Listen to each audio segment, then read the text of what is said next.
Shortly after the COVID virus closed down public venues, sports arenas, churches, and schools, and almost everything else, a mother, not from this congregation or from this community, overheard her high school senior talking with a friend. They were discussing whether the COVID pandemic was the beginning of the end of the world.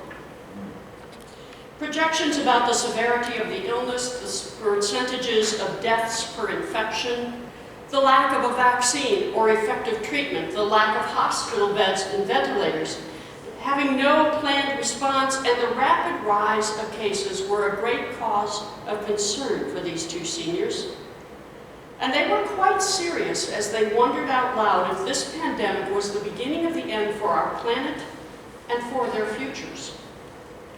I suspect they were not the only ones voicing those same concerns. After all, their classmates were well aware of all of the problems graduates at every level were having finding good-paying jobs. Their classmates knew the effects of climate change on the future of the planet, and they knew the uncertainty being expressed by their parents, their community leaders, their healthcare providers, and places that had been hit hard by the pandemic. They knew and they were afraid of what the future might or might not hold for them. For these two high school seniors, the question was, is this the beginning of the end of the world? Well, Paul and the believers in Rome, who read his letters, did not know what the future held for them either. They had good reasons to be afraid that the world as they knew it might indeed come to an end at any time. Nero was the emperor of the Roman Empire, and his psychological condition at best was unstable. And most of the time it was dangerously psychotic. Furthermore, Nero truly despised anyone who did not literally and figuratively bow down to him. So Christians in Rome were living in extremely uncertain times. Paul was writing primarily to the Gentile Christians in Rome. And in Paul's 8th chapter, he acknowledged how absolutely difficult life was for them. Paul knew that most Christians in Rome lived in poverty. They lived in the tenement apartments that had been built in the slums of Rome. They depended on the government to hand out food so that they could feed their families. Life for poor Christians in Rome was extremely difficult. Other Christians in Rome were employed by Nero's government. And if their belief in Jesus as the Christ was discovered, they would lose their jobs and possibly their freedom. Wealthy Christians in Rome had already faced the end of the world as they knew it. For Priscilla and Aquila, the first really healthy believers that were named in Rome, had been expelled from the city just a few years before Paul's letter because of their faith. Their financial security was never the same again. All Christians faced prejudice and discrimination from Nero, and as a result, they faced prejudice and discrimination from their former neighbors, their former friends, and their family members who were not Christian as well. The majority of Roman Christians lived on the edge of hunger, illness, violence, and poverty. Christians in Rome were waiting for the uncertainty to end, and if that meant the end of the world, they were ready. As we acknowledged, we are living through a time of great uncertainty. We don't know what the future, we don't know what even next week will look like. Teachers, students, and parents don't know what school will look like this fall. Universities don't know if they're going to have enough enrollment to survive until the pandemic is over. Hospitals and healthcare workers don't know if they can handle the number of COVID cases that may or may not come their way. Employers don't know if their small businesses will survive the duration of the pandemic. And we don't know if education, universities, healthcare, churches, or businesses will ever be the same again. No one knows when a vaccine will be ready, and no one knows how many of us will actually live to see that great and glorious day. We don't know if life will return to the normal before the pandemic arrived. I have no doubt that some of us have wondered if this indeed is the beginning of the end of the world. Well, Paul wanted Gentile Christians in Rome to know that the world as they knew it had already come to an end. As followers of Jesus, their lives would never be the same again. They had traded the certainty of Roman citizenship for the uncertainty of living their faith in Rome. And for many, this uncertainty was unlike anything they had ever experienced before. Kind of like us. This is unlike anything we have ever experienced before. And frankly, our lives may never be the same again. For those who have lost jobs, lost family members, lost their health, and lost their business, life is not going to be the same. In fact, life as we knew it before the pandemic may not return. We don't know if education, worship, sports, entertainment, or business will ever return to what we knew before. As long as we live with this pandemic, the future is uncertain. And the reality is the world as we knew it may have already ended. Paul wrote to tell the Christians in Rome they would experience times of uncertainty, turmoil, and loss.